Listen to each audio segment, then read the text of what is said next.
Hello, pre-algebra friends. Today we are going to look at our section 2.1 notes, and we're going to fill them out. You're going to be filling them out at home, much like we do in class. We're going to talk about it, and then you're going to fill it out, and then when we get back to class together, we'll do some activities that support these concepts. So this, you notice the title of this section is properties. These are kind of like rules, math rules. And a lot of times rules we don't even think about. We use all the time, but we don't even really think about what the rule really is. I think that's true in real life, but it's certainly true in math. Two of the most used rules are the commutative rule and the associative rule, and we call these properties in math. So if I think about these two words in English, I'm not sure what you think of when you hear the word commute, but I think about the word, when I think about the word commute, I think about changing locations. For instance, I commute every day from my home to school for my work. Your parents probably commute when they take you to soccer practice. They change their location. They go from one place to another. That's commuting in English. Now please note it's not commutative, it's commutative. Associate, when I think about the word associate in English, I think about grouping.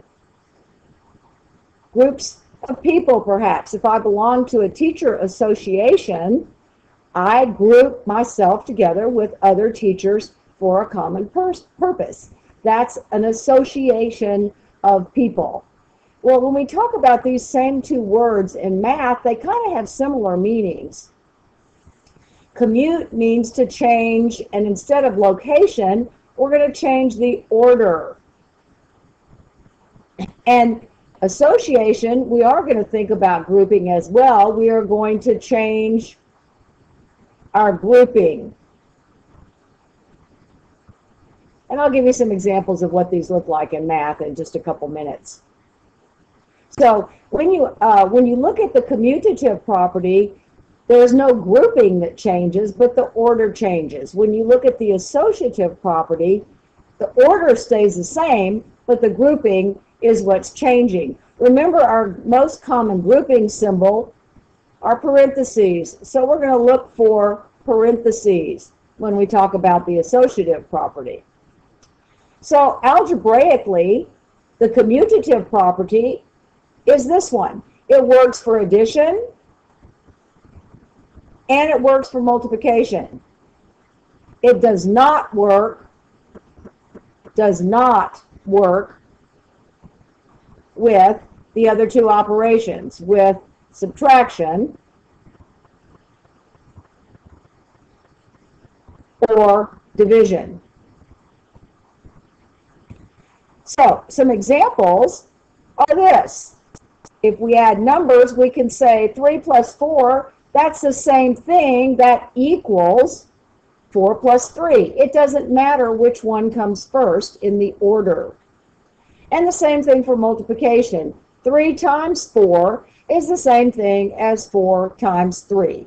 It doesn't matter what the order is. Those are the commutative properties of addition and of multiplication. Next page, associative properties. The associative properties have grouping symbols in them, and you can see we have parentheses around the first two terms of this side of the equation, and in the second side, the right-hand side of the equation, the parentheses have changed. They are now around the B and the C. So again, the associative property works for addition and multiplication, not for subtraction or division. You cannot change the grouping for subtraction or division and get the same answer on the other side of the equal sign.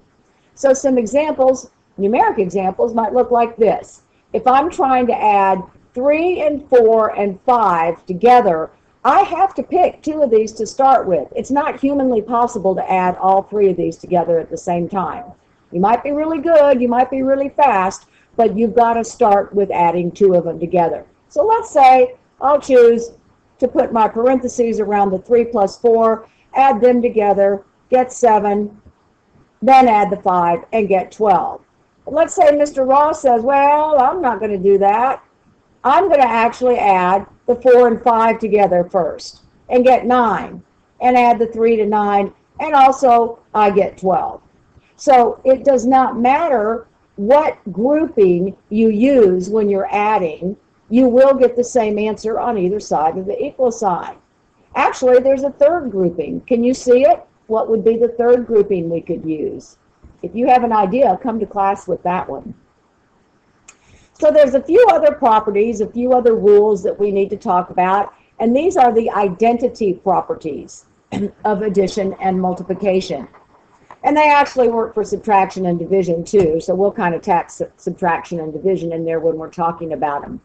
So when you are actually thinking about the identity properties, you need to ask yourself, what number can I add or subtract or multiply or divide and still end up with the number that I originally had, having the result of my addition, subtraction, multiplication, or division be identical to what I started with, the original number. So if you think about what number you can add or subtract from any number and get the number you started with, it would be 0. 3 minus 0 is still 3. 3 plus 0 is still 3. X plus 0 is still x, and x minus 0 is still x. Our identity has not changed if we add or subtract 0.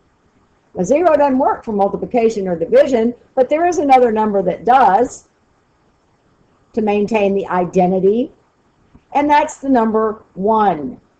So when you look at the examples, 4 times 1 is still 4. 4 divided by 1 is still 4. So the identity element, we call these elements, for multiplication division is 1, and the identity element for addition and subtraction is 0. And this is how it's written algebraically. Remember the A, we said in these rules and these properties, the A stands for any number. That's why they use the variable A quite often. Any number plus 0 is equal to himself, and any number times 1 is equal to himself. Let's look at the last page. We've got a few examples that we're going to see what properties these examples illustrate. So I'm going to ask myself, what changes from this side of the equal sign to this side of the equal sign? Does the order change or does the grouping change? Well, the 4 comes first on this side of the equal sign, but it comes second on this side. The order has changed. That is an example of the commutative property of addition. And I abbreviate that CPA because remember, mathematicians, we're inherently lazy. We don't like to write any more than we have to. Let's look at number 2. What's changed? Well, again, the 7 comes first on this side, but over here the 7 comes second. The order has changed, same as number 1. But now we have the commutative property of multiplication, CPM. Let's look at number 3 together. Does the order change? Well, the 9 comes first over here, and it's first over here. The 6 comes second, 6 comes second, and finally the 2 is last, and the 2 is third over there. So the order has not changed. This cannot be the commutative property. The grouping has changed. On this side, the parentheses, or our grouping symbol, is around the 9 plus 6. On this side, it's around the 6 plus 2.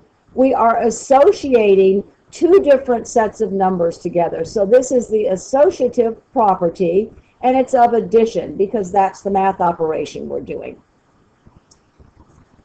All right, let's look at number 4.